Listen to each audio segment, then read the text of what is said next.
बच्चों, आज हम राजेश जोशी जी की कविता है बच्चे काम पर जा रहे हैं, ये पढ़ेंगे। तो राजेश जोशी जी की कविता जो बच्चे काम पर जा रहे हैं, एक सामाजिक बोध की कविता है।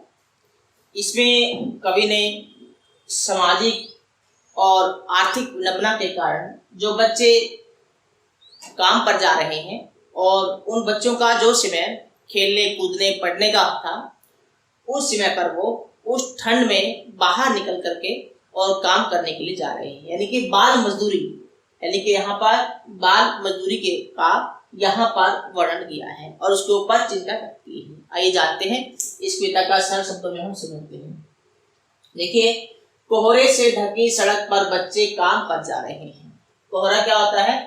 धुंध होती है, ठीक है।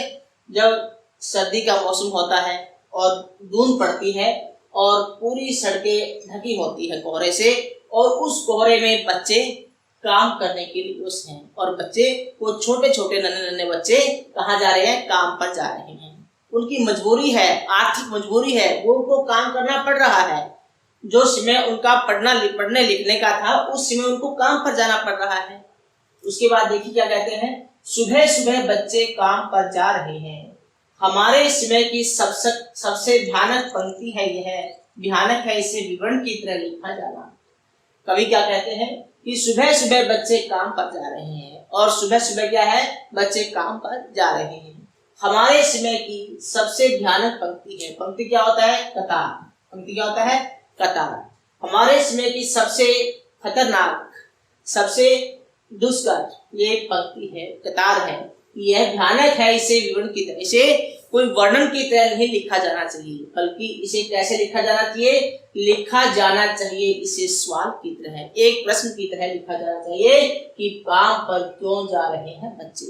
यानी कि हमारे देश के जो बच्चे हैं, वो छोटे छोटे बच्चे काम पर क्यों जा रहे हैं। इस तरह से ये समाज के सामने इस प्रश्न को उठाना चाहिए।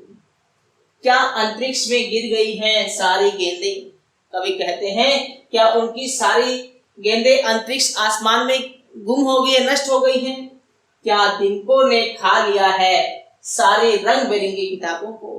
क्या दिमक क्या होता है? जो लकड़ी और कागज पे लगने वाला एक कीड़ा होता है, जो लकड़ी और कागज को खा जाता है, नष्ट कर देता है। क्या दिमकों ने खा लिया है सारी रंग बिरंगी किताबों को?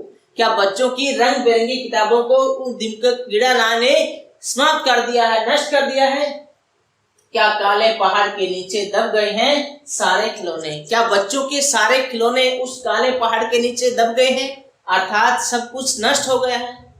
क्या किसी भूकंप में ढह गई है सारी मदरसों की इमारतें? मदरसे क्या होते हैं? विद्यालय को कहा जाता है।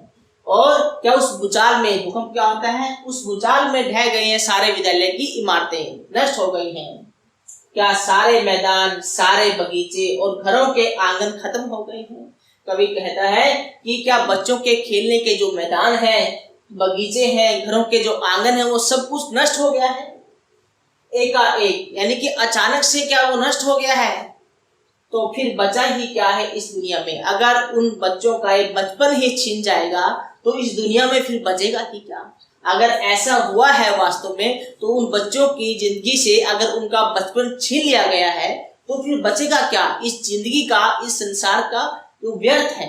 उसके बाद क्या कहते हैं कि इस दुनिया में कितना भयंकर होता, कितना भयानक होता अगर ऐसा होता।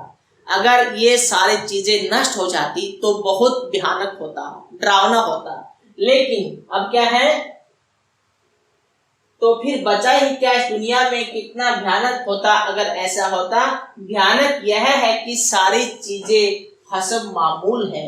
हसब मामूल क्या है? हसब मामूल यथावत, वैसी ही है जैसी होनी चाहिए। यानी कि इस दुनिया में सारी चीजें जो की त्यों हैं, लेकिन फिर भी बच्चे काम पर जा रहे हैं। यानी कि जो समय बच्चों का पढ़ने लिखने खेलने कूदने का था, और जो उनकी रंग बिरंगी किताबें थी, विद्यालय की जो इमारतें थी, उनके जो आंगन थे, वो सब कुछ नष्ट नहीं हुए हैं, वो आज भी जो के त्यों हैं। लेकिन वो आर्थिक मजबूरी के कारण बच्चे काम पर जा रहे हैं। ये समाज के लिए चिंता का विषय है। और इसमें कवि हमें समाज को ये संदेश दे रहा है कि जो ये श्रम पर जा रहे हैं बच्चे, काम करने जा रहे हैं छोटे छोटे बच्चे, ये जो बाल मजदूरी है इसके ऊपर रोक लगनी चाहिए।